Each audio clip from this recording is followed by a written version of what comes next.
On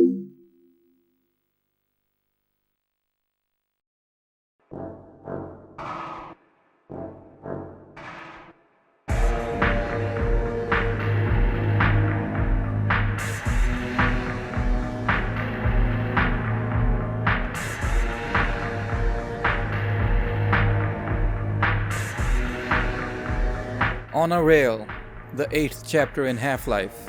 Now here's the thing, just like Water Hazard, On a Rail is one of the most bipolar, or rather tripolar chapters in terms of how the players view it.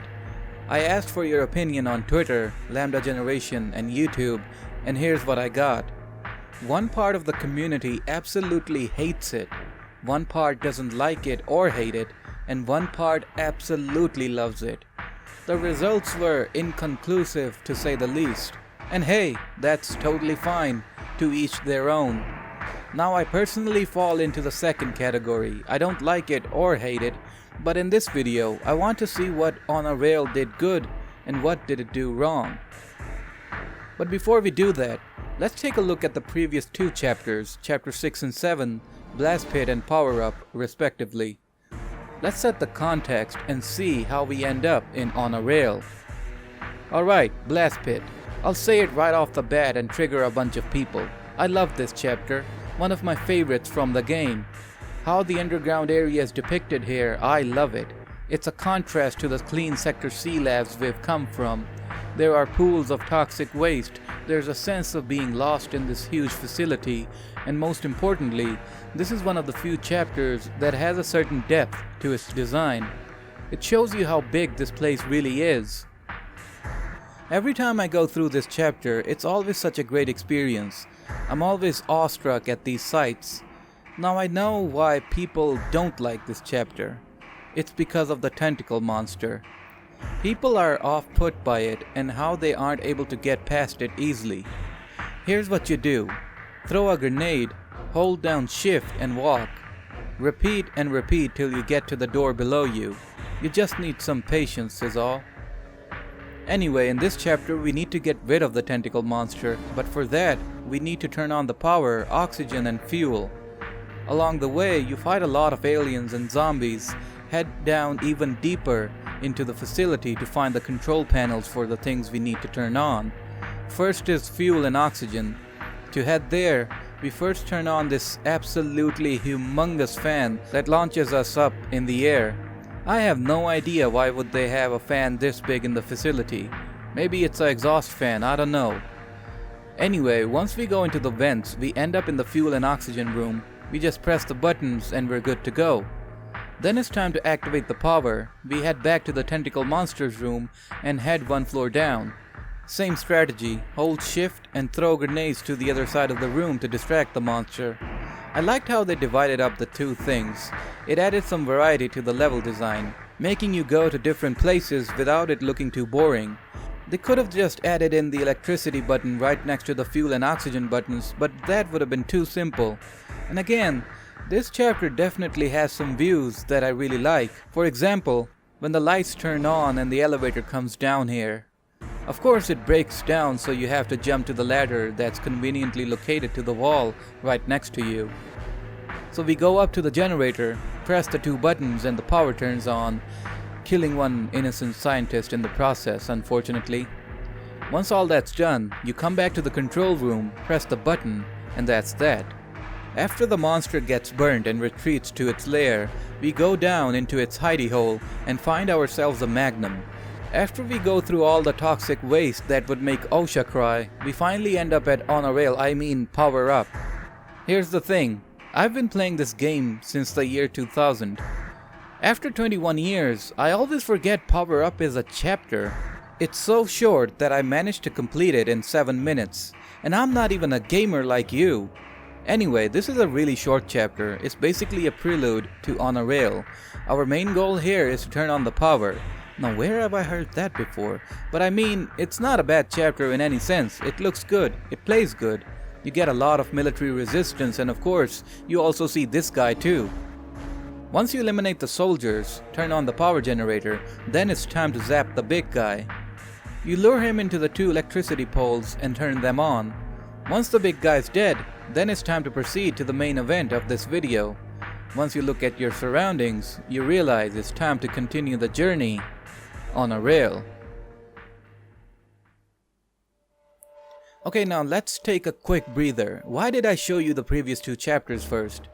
Blast Pit and Power Up are both action heavy. There's a lot of back and forth in Blast Pit, pushing buttons, killing aliens, and a scientist. Power Up is good, too? Now after 7 chapters, I think it's very wise to slow down the pace and give the players something new. Why did players hate Water Hazard in Half-Life 2? It's the 4th chapter. 3rd if you don't count point insertion, because that's just literally you walking around in the city like an idiot. It came up too early in Half-Life 2. I think players were not satisfied with the fact that they just started to get in the mood for combat and they were handed a vehicle to drive instead. On the other hand, Highway 17 is the 7th chapter, almost right in the middle of the game, a great change of pace after Ravenholm. On a Rail is a similar concept, but it's not as well executed as it could have been. It is a great change of pace, but I'll be honest, it overstays its welcome. It's more longer than it should have been. Now that's a choice between somewhat realism and a good experience. Now if we go with realism, the tunnels would be that long in a science facility of this size, so of course it takes a while from getting one place to another. The other choice would have been preferring good experience. Cut the chapter in half so it would get you on the train, kill a bunch of soldiers and aliens, press a button and end it. Straightforward, no questions asked. But that's not realistic now, is it? It doesn't make sense for it to be that short. So while it is a long chapter, shortening it would have seemed too strange. Speaking of realism, a few people shared some very interesting takes on this chapter. So they said the way the players were confused in this chapter must have been the way Gordon Freeman must have felt while in here. Gordon never worked in this area, he doesn't know which direction to go.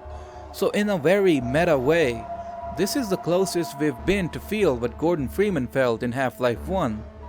Kinda cool if you think about it. Now let's take a look at some complaints I received. Something that the people told me was the fact that they didn't know to shoot the signs to turn. And given how the player isn't told or shown to do that, it's understandable that people need to figure it out themselves. The next major complaint is how people got stuck in loops because of that and had no idea where to go. That's another fair point. In my case, I've played this game so much that I've memorized the steps. It was definitely confusing for 5-year-old me, but now I know the directions. And to be honest, the chapter isn't that confusing as people make it out to be. It's somewhere in the middle. It's not confusing, but it's not that simple either. Now let's take a look at the combat. I feel the combat is very well done in this level. The military has set up bunkers, turrets, rocket launchers, trip mines, amped up their numbers. This shows that you are a priority target now. They need to capture you, and they won't stop till they do. And how it shows the aliens fighting with the military is another good touch. It conveys how wild things have gotten at Black Mesa, and how you're caught in the middle of it. Then the design and visuals. I love how this chapter looks. It has the same sense of being lost as Blast Pit had. Dimly lit tunnels with rails going far as the eye can see. Stuck in isolation, not knowing what'll jump out from the corner. The tunnels, or Sector E as the writing on the wall shows, is the opposite to the Sector C labs. Rather than clean, well-organized offices and labs, it's more dark and gritty, filled with electrical hazards and dirty tunnels.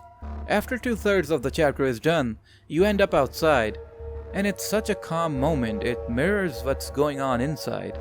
You can't hear the gunfire and screams, rather it's oddly silent. Anyway, the ending of this chapter is where we have to launch the rocket. The purpose of the rocket? I have no idea. We just launch it. Now this is a good way to end the chapter, a somewhat satisfying ending to what we went through. Then we go back down to start the next chapter, Apprehension. Now before I end this video, I need to share something. When On a Rail starts, you can hear something very faintly in the background. Screaming. And I don't have an explanation for it. Some people have pointed it out online, but nowhere does it say where the screams are coming from. And they sound horrifying to say the least. Take a listen.